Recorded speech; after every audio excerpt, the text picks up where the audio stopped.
అందరూ ఊహించిందే జరిగింది. 2016 ఇయర్ కి గాను అద్భుతమైన నటనను కనబరిచిన యంగ్ టైగర్ ఎన్టీఆర్ కి ఫిల్మ్ఫేర్ అవార్డుల వేడుకలో బెస్ట్ యాక్టర్ అవార్డు దక్కింది. తన కెరీర్ లో ప్రతిష్టాత్మక 25వ సినిమాగా తెరకెక్కిన నాన్నకు ప్రేమతో సినిమాలో అద్భుత నటనను కనబరిచిన యంగ్ టైగర్ ఎన్టీఆర్ కి ఫిల్మ్ఫేర్ అవార్డు దక్కడం ఎన్టీఆర్ అభిమానులను ఆనందంలో ముంచేసిందని చెప్పొచ్చు. 2016లో వచ్చిన one of the best performance లో నాన్నకు ప్రేమతో సినిమాలో ఎన్టీఆర్ ప్రదర్శించిన నటన కూడా ఒకటని చెప్పొచ్చు. ఎన్టీఆర్ కి ఇతర నటీనటుల నుండి భారీ పోటీ ఎదురైనా వారి సినిమాలలో కొన్ని సినిమాలు రీమేక్ ఉండడం, కొన్ని సినిమాలు కమర్షియల్ ఎంటర్టైనర్ గా ఉండటంతో పర్ఫార్మెన్స్ కి ఎక్కువగా స్కోప్ ఉన్న నాన్నకు ప్రేమతో సినిమా ఎన్టీఆర్ కి బెస్ట్ యాక్టర్ అవార్డును తీసుకొచ్చిందని విశ్లేషకులు చెబుతున్నారు. ఈ అవార్డుతో యంగ్ టైగర్ ఎన్టీఆర్ ఈ మధ్య కాలంలో అనౌన్స్ చేసిన అవార్డు వేడుకలన్నింటిలోనూ బెస్ట్ యాక్టర్ గా, బాక్సాఫీస్ కింగ్ గా ఒక్కటి కూడా మిస్ కాకుండా కొనసాగిస్తుండడం విశేషం. ఇక మిగిలిన అవార్డులు రెండే, సైమా మరియు నంది అవార్డులు.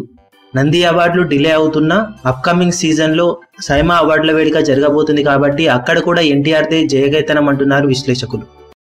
మీ అభిమాన హీరోలకు సంబంధించిన లేటెస్ట్ అప్డేట్స్ కోసం మా ఛానల్ ని సబ్స్క్రైబ్ చేసుకోండి. ఏ చిన్న అప్డేట్ ని మిస్ అవ్వకూడదు అనుకుంటే బెల్ ఐకాన్ ని ప్రెస్ చేయండి. లైక్, షేర్, కమెంట్ చేయడం మర్చిపోకండి.